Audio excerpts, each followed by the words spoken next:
Velkommen til Lukas i Advent, en podcast af katolsk liv med licens fra det Danske Bibelselskab. I dag, den 17. december, så sidder jeg på Frederiksberg på Sankt Livbar Kloster. Overfor mig sidder søster Maria Livbar. Velkommen til. Mange tak. Tak fordi jeg må komme som jeres gæst her i dag. Det må du meget gerne. Og du vil være med i podcasten. Jeg har glædet mig. Vi har jo som nævnt den 17. december, og vi skal jo så også tale om 17. kapitel i Lukas evangeliet. Som traditionen tro, så vil jeg bede dig som gæsten om at starte med en indledende bøn. Ja. Der er jo masser af intelligens, viden og taktik i verden. Men er det visdom, der råder? Kan man redde sit folk ved at underminere sit land med tunneller? Kan man udrydde en strid ved at sønderbombe fjenden? Herre Jesus, send din visdom og giv os åbenhed og lydhørhed for den. Kom og skab fred. Amen. Amen. Virkelig aktuelt. Men en bøn for fred, den er måske altid aktuel, men i hvert fald er den jo det helt sikkert lige for tiden. Ja. Men den tager faktisk udgangspunkt, den her bøn, i en meget, meget gammel katolsk bøn, som vi beder hvert år i advent. Vi starter netop den 17. december med at bede nogle bønner, som vi kalder O-antifoner. De hedder O-antifoner, fordi de starter med sådan et meget melodiøst O. Og så påkalder vi Jesus på forskellige måder. Den 17. december, der er det som visdom. Der er visdommen billedet på Jesus, og der er det visdom, det drejer sig om. Så man starter med visdom og så videre. Ja. Søster Maria Livbar, vi sidder på et benediktiner inderkloster. Og hvad er det for noget? Hvad er det for en orden? Hvad adskiller jer specielt? Og I ligger jo her midt i hjertet af Frederiksberg. Fantastisk. Ja, vi er benediktinerinderne af den hellige liv. Altså, der er 2 vigtige navne i vores navn. Vi er benediktinerinder. Det betyder, at vi lever efter Benedikts regel. Benedikt, han forfattede sin regel i det 5. århundrede. Og den handler om, hvordan man som søstre eller brødre, den var egentlig forfattet til brødre, men så blev den udvidet til også at omfatte søstre, hvordan man på en god måde lever sammen i et fællesskab, så man sammen kan søge Gud.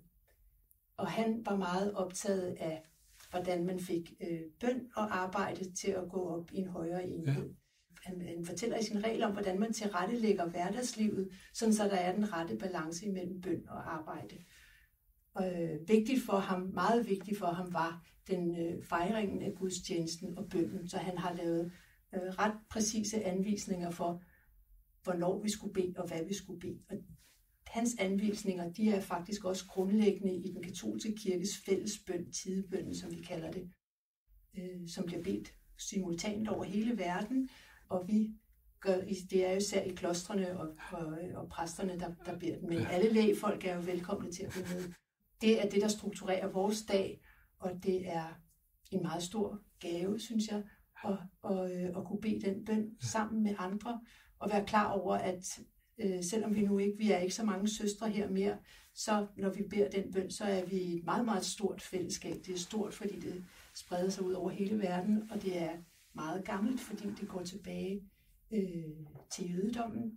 Vores bøn er bygget op over Davids salmer, fordi det var Jesu bøn, så når vi beder vores bøn, så gør vi det også i bevidsthed om, at vi beder med på Jesu bøn. Lige inden, så har jeg lige haft bedt den her aftenbøn, Vesperen, og vi var nogle stykker i kirken, og det er der noget, der er rigtig smukt, det er jo, at de her bønner bliver bedt hele tiden, konstant. Et eller andet sted i verden er der nogen, der beder den her tidebøn, og det giver netop et globalt fællesskab i bønnen, så selvom man sidder og beder den alene på sit kammer, så beder man sammen med andre også.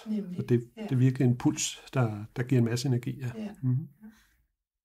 Ja, og så er der jo også det ved den, at det er altid bygget op over Davids salmer, men der er nogle bestemte indskud og nogle forskellige melodier, som gør, at den skifter stemning året igennem. Ligesom kirkeåret skifter, så følger bønnen med det. Og adventstiden, det er så en tid, hvor melodierne måske er lidt mere stilfærdige, men bønnen er ikke mindre intens. Den er meget præget at vi giver ord til den længsel, som jeg tror, mange mennesker har. Altså længslen om, at der må komme nogen og hjælpe os. Kom og frels os.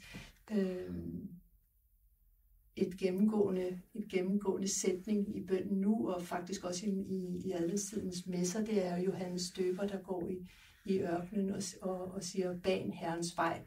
Og så også et citat fra Gamle Testamente, men det er ligesom, det er også noget, der giver ord til den forberedelse, som vi er i nu, og den forventning, som vi er i. Ban Herrens vej, for han kommer. Det er jo det. Ja. Og det er lige om lidt. Han kommer igen og igen og igen. Ja, det er fantastisk. Ja. Men jeg synes, vi skal kaste os ud i det og lytte til 17. kapitel fra Lukas her, og det er Frans Højers, som læser det. Jesus sagde til sine disciple, det kan ikke undgås, at der kommer fald, men ved den, der bliver årsag til det. Det var bedre for ham, at have en møllesten hængt om halsen og være kastet i havet, end at han bringer en af disse små til fald. Tag jer i agt. Hvis din bror forsynder sig, så sæt ham i rette, og hvis han angrer, så tilgiv ham.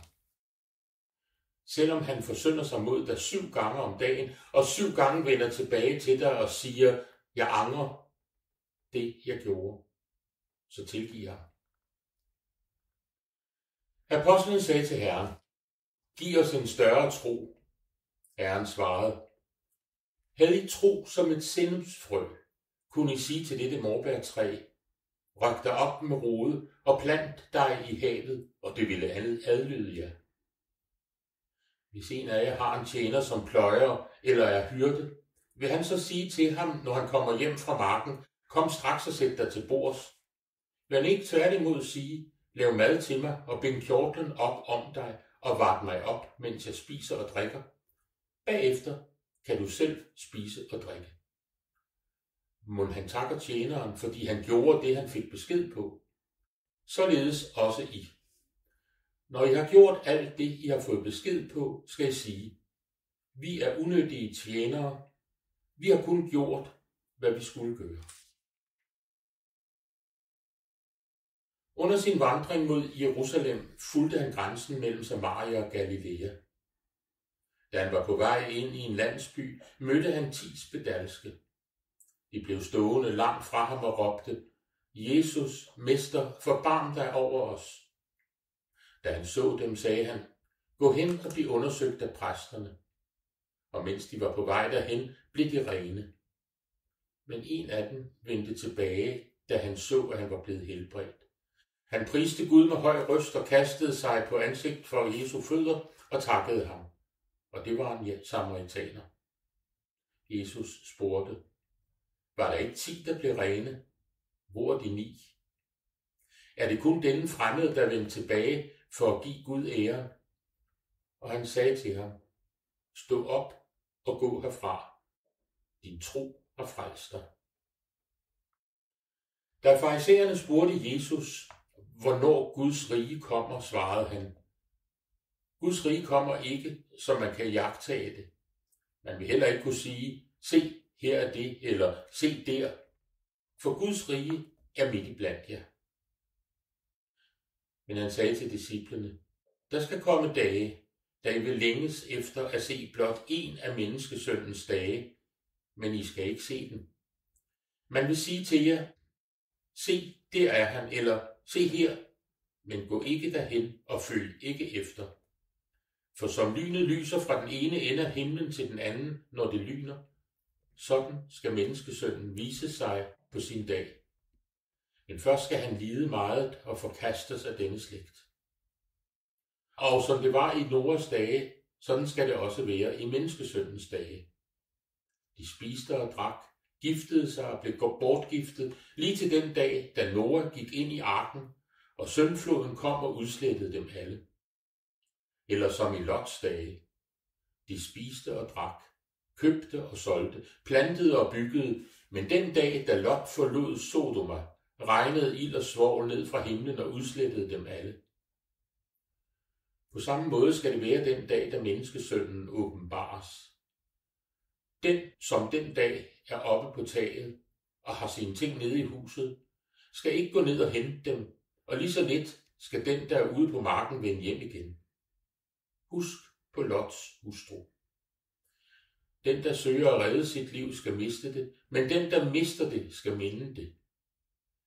Jeg siger jer, den nat skal 2 mænd ligge på samme seng. Den ene skal tages med, og den anden lades tilbage. 2 kvinder skal male på den samme kværn. Den ene tages med, og den anden lades tilbage. 2 mænd skal være ude på marken. Den ene skal tages med, og den anden lades tilbage. Disciplene spurgte ham, hvor herre? Han svarede dem, hvor ådslet er, der vil også gribene flokkes. Som benediktinere, så gør vi meget ud af at læse den hellige skrift, og vi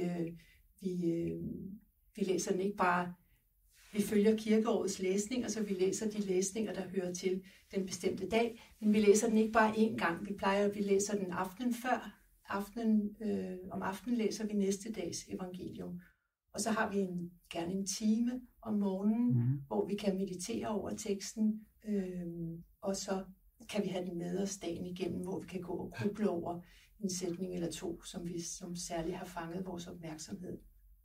Så det betyder, at vi godt kan komme til at grave os meget dybt ned i teksten, og nogle gange kan det måske også for andre lyde en lille smule nørdet, alt det vi finder frem til.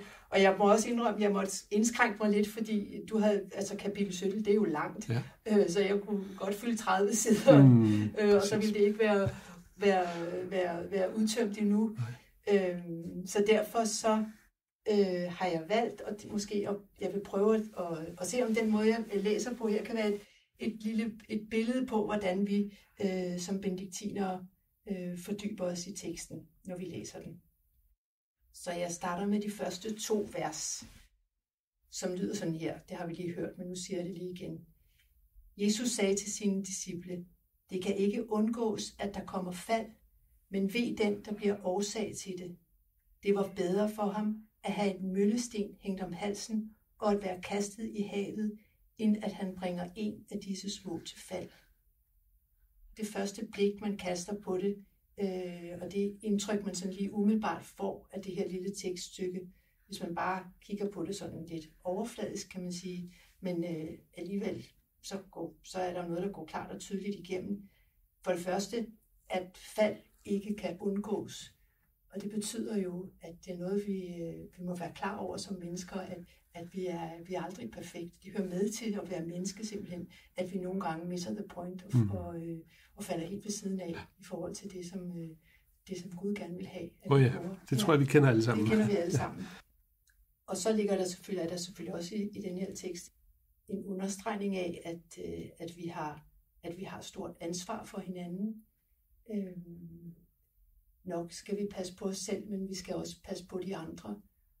Og vi skal være klar over, at vi også skal være forbilleder for de andre. Det er nogle gange noget, som jeg synes kan træde lidt i baggrunden i vores tid, hvor man har travlt med at realisere sig selv og tænke på alt det, man selv gerne vil, og glemmer måske, at det, som man viser andre, det er også det, som er med til at opbygge andre og bygge det samfund, som vi alle sammen er en del af.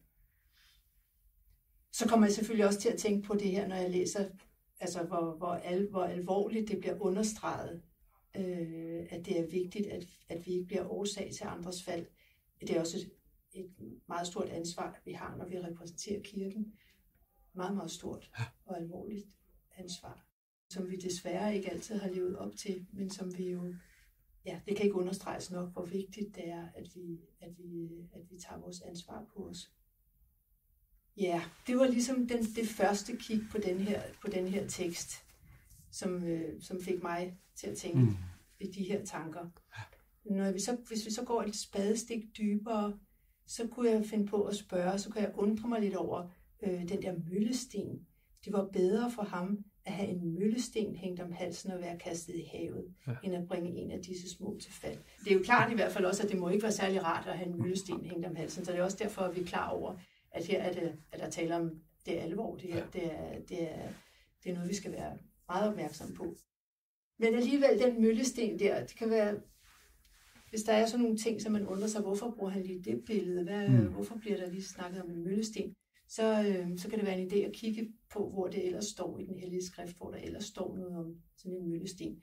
Bortset fra, at der også står noget af det samme i Matteus evangeliet, som vi læser her, så står der også noget i Jeremias' bog, og så står der noget i Johannes åbenbaring. I Jeremias' bog, der står der, og når du er færdig med at oplæse denne bog, skal du binde en sten til den og kaste den i Eufrat, og så skal du sige, sådan synker Babylon og kommer ikke op igen på grund af den ulykke, jeg bringer over det. I Johannes åbenbaring, der hedder det, så løftede en mægtig engel en sten som en stor møllesten og kastede den i havet og sagde, sådan skal den store by Babylon styrtes hovedkuls ned. Så nu begynder det ligesom at se ud som om, at der er lidt mere på færde her, end bare det enkelte menneske eller den enkelte institution, fordi Babylon, bliver jo i Bibelen et billede på selve utroskaben og frafaldet for troen. Det hører vi om flere steder, hvordan der blev dyrket andre guder, og ja, det helt store frafald. Det var også der, hvor det jødiske folk var i fangenskab, så det var også det er ikke et godt sted. Ikke et godt sted at være, absolut ikke. Man kan sige, at det kommer næsten til at fungere som et billede på ondskaben selv.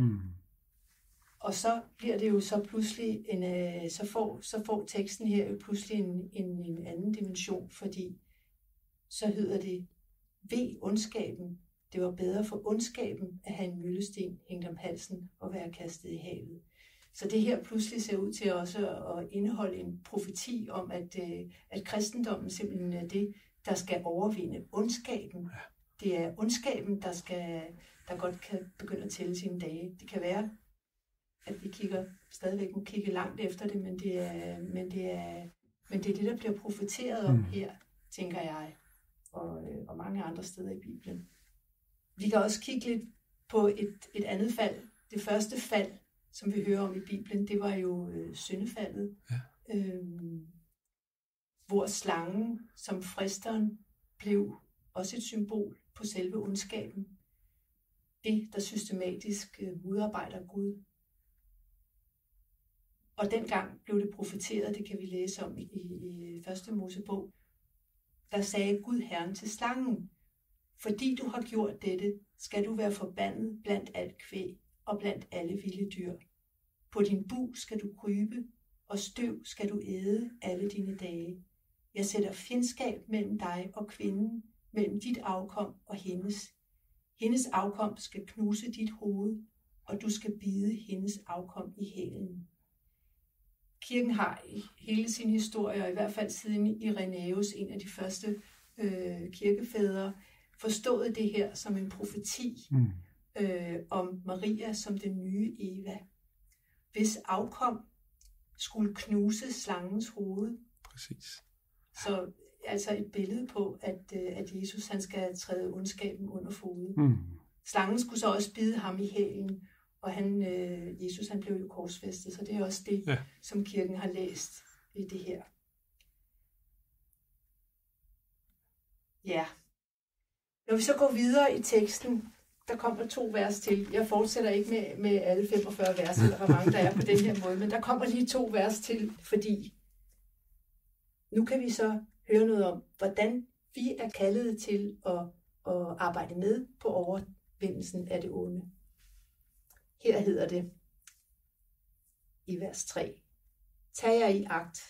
Hvis din bror forsynder sig, så sæt ham i rette, og hvis han angrer, så tilgiv ham. Selvom han forsynder sig mod dig 7 gange om dagen, og 7 gange vender tilbage til dig og siger, jeg angrer det, jeg gjorde, så tilgiv ham.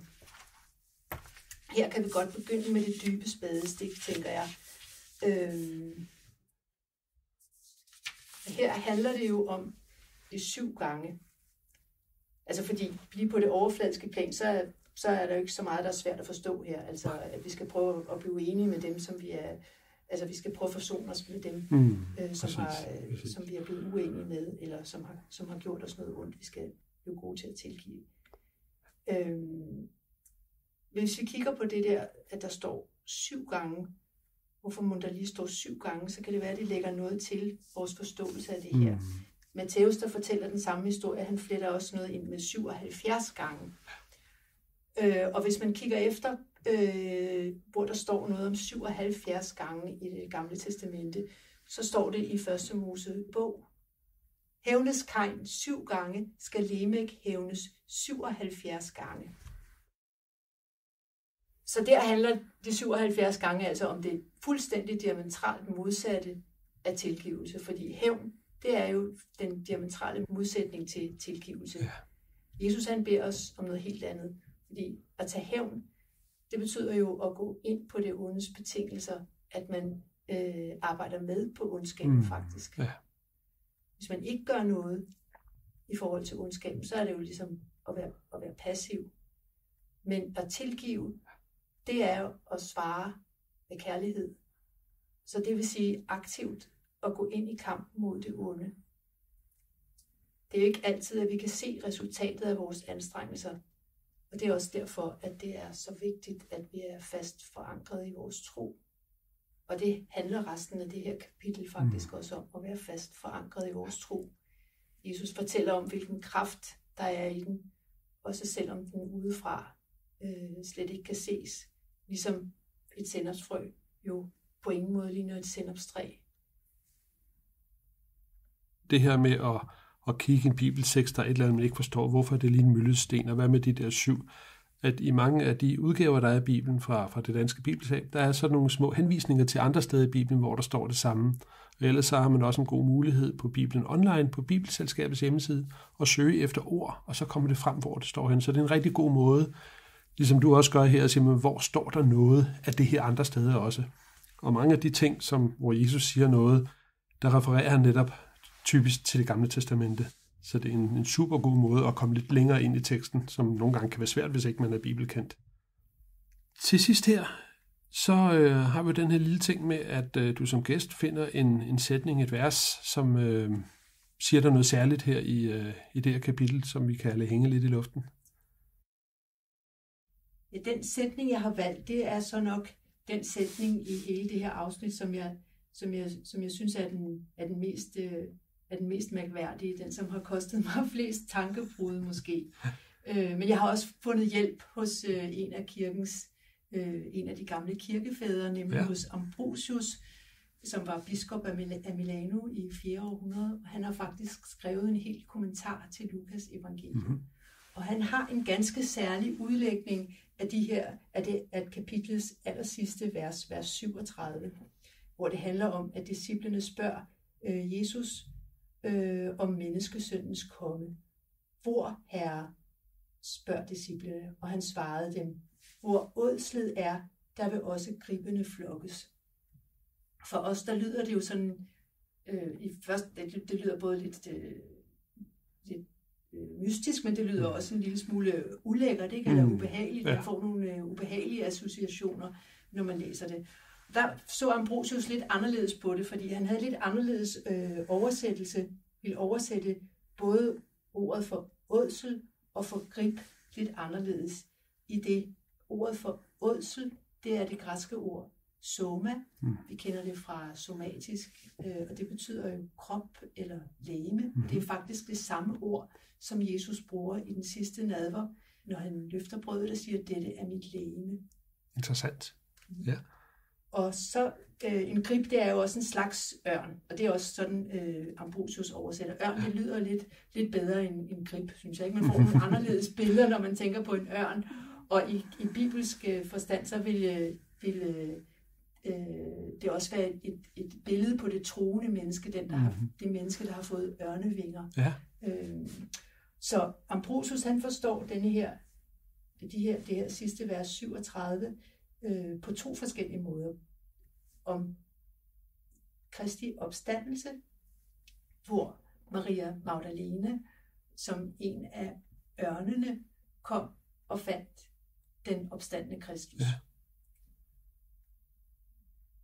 Og så har han et andet billede, hvor han ser for sig, at